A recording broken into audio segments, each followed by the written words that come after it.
What's up, gamers? Welcome to the show where I keep you guys updated on the latest in gaming news. But before we get into our first news report for today's show, let's take a look at today's clip of the day. Clip of the day. Grenade out!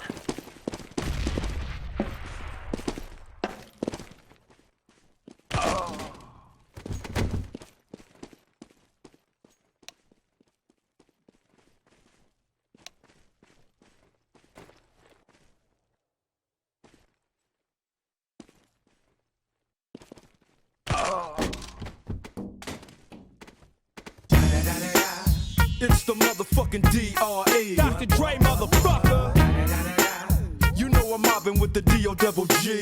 Straight off the fucking streets of CBT. King up the beach, you ride to him in your fleet. Whoop, the field rolling on dubs. How you feel? Whoop-de-whoop, nigga, what? So yeah, that was our clip of the day for today, but now let's get into our first news report for today's show. And remember that game, like that hell scary game that came out back in 2013? You know, the one that literally every YouTuber was playing for months to get heaps over-exaggerated scare reactions? The one where you're like in an asylum and there's heaps of jump scares and creepy shit going on? Well, if you haven't figured it out yet, I'm talking about Outlast 2. Because today we received a screenshot, and it wasn't from Outlast, but it was from Outlast 2. Because back in October last year, Red Barrel, who are the devs for the game, announced that a sequel is in the making. And today they released the first teaser image for Outlast 2. Now we've had the teaser trailer, but this, guys, is the teaser image. We haven't been given a huge amount of information about the game, but one thing we do now know is that the game won't be taking place in an asylum, which is pretty interesting because it means that the setting right now is pretty much up in the air. But if we put our detective hats on and break down the teaser image, we can see that it's going to feature shacks. Love me a good shack. But seriously, guys, if I was going to guess, purely going from just this image, I'd say it's going to be in some sort of swampy area in the middle of nowhere, and that's like literally the only thing I can think of from this picture. But in reality, I seriously have no idea where the game's going to be taking place. Hopefully we get a trailer pretty soon so we can get a look at the gameplay and so we can work out a little bit more about Outlast 2. Anyway, moving on to our next piece of gaming news for today's show, and it's that Plants vs. Zombies Garden Warfare 2 is having an open beta for its multiplayer portions starting next week. The beta is going to feature 4 multiplayer maps, Flag of Power, which is sort of like a King of the Hill inspired game mode, as well as 6 brand new character classes, and there's also going to be a whole bunch of characters returning from the original Garden Warfare. So if you're worried you're not going to be able to play those classes from the previous game, well, you don't have to, because you can, which is really good news. Anyway, the beta is going to be running from the 14th of January until the 18th on the Xbox One and PlayStation 4, and it's going to be open and completely free for everyone. Anyway, that's that piece of news, and now on to our next piece of gaming news for today, and it's about Assassin's Creed, and more specifically, Assassin's Creed Chronicles India. Because today, Ubisoft released their latest gameplay trailer for the second game in the trilogy, and if you're not that familiar with the Chronicles series, it's basically a spin-off side-scroller game based off the Assassin's Creed franchise, and it's actually really fun if you're into side-scroller games. But anyway, the game's release date is set for the 12th of January on the Xbox One, PS4, Vita, and PC, so if you're into the Chronicles series, then you've got this little trailer to lap up before the game releases next week. Anyway, guys, that's pretty much going to be it for today's gaming news. I hope you guys enjoyed the show, and I hope you guys have a really good weekend, and I'll see you on Monday's video.